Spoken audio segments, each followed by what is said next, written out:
The Lost Son.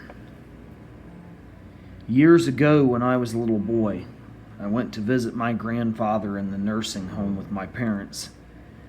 And as I was heading down the hallway to his room, an elderly woman who was a patient there saw me from her darkened room and rushed out of her bed and out into the hallway to greet me.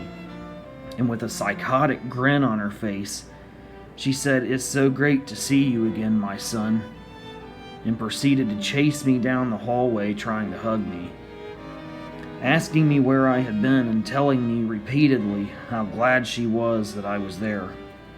Finally, a couple nurses got her off of me and led her back to her room. But as she walked down the hallway, she kept looking back at me with that psychotic grin that to this day still haunts me. After visiting my grandfather, I walked back down the hallway towards the lobby, and I saw a couple women coming out of that old lady's room. And as I was walking towards them, they stopped and stared at me and started crying. And one of them said to me, "I can't believe how much you look like our brother. We were just here visiting our mother, and she wouldn't quit talking about him." At that moment, I asked the women if their brother was with them so I could see how much he looked like me.